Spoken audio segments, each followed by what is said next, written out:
La louange de Paul et Silas ouvre les portes de la prison. Donc ne mets pas foi à ce que tu regardes, mais à ce que tu vois. Car au-delà de ce que tu regardes se trouve au-delà de ce que Dieu voit. Un mort ne loue pas Dieu. L'Éternel te veut vivant comme Lazare était dans la tombe, mais la révélation n'était pas dans la tombe. Parfois, nous n'avons aucune idée de l'endroit où la parole de Dieu nous mène, mais nous la laissons faire. Probablement, elle connaît la route mieux que nous. Comme la résurrection de Lazare, la parole de Dieu nourrit notre âme. Donc, il est parfois bien de perdre le contrôle de la situation pour que Dieu prenne le contrôle de la situation, comme le jeûne nourrit notre corps et la prière nourrit notre esprit. Donc, la sagesse sans l'obéissance est comme une ruine de l'âme. Et l'onction sans la sagesse est comme une voiture sans carburant. Donc, l'obéissance accompagne la prière. Alléluia.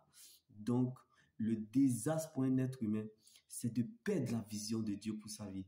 Alors, lorsque vous êtes sans vision, vous devenez la provision des autres. Il y a quelque chose que tu peux donner aux autres, quand bien même que tu n'as rien. La chose de Dieu qui est en toi, certainement, elle te donnera accès à ta liberté. Comme Paul et Silas étaient en prison, mais l'évangile n'était pas prisonnier. Si Dieu vous utilise pour retirer la douleur d'un cœur brisé ou de donner de la joie à une âme, vous êtes plus qu'un milliardaire. Alors gardez précieusement et jalousement le don et la grâce que Dieu vous offre. C'est là votre plus grande richesse. Car quand tu sers de pont entre Dieu et les humains, tu provoques un concert au ciel. Alors ne cherche pas à servir Dieu à cause des hommes, mais sers les hommes pour plaire à Dieu. N'attends pas d'être à l'aise pour servir Dieu, mais sers le Seigneur pour qu'il te mette à l'aise. Car la grande et vraie foi, ce n'est pas d'obtenir des choses pour soi-même, mais pour les autres, en étant à leur servir, aider, relever, soutenir. La grande et vraie foi, ce n'est pas bien aimer de s'en sortir dans la vie, mais c'est de sortir victorieux des épreuves de l'éternité. Alors ne laisse personne te priver de ton éternité qui est l'enjeu majeur de ton existence.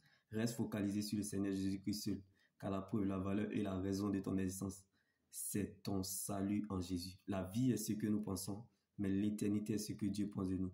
Donc Dieu te fera toujours apprécier ce que tu es, car ce n'est pas la joie du moment qui compte pour Dieu, mais plutôt la finalité de son plan qu'il a déjà établi pour notre vie. Le Dieu que nous servons est capable de prendre tes faiblesses pour en faire de ça une force principale comme Gédéon et est capable d'utiliser tes erreurs pour en faire de ça son plan. La grande et vraie foi, c'est de soutenir les veuves, les pauvres et les orphelins. Celui qui s'intéresse aux pauvres, à la veuve et à l'orphelin, au jour du malheur, l'Éternel en délivre. Le malheur vient souvent, mais la délivrance est toujours. Shalom.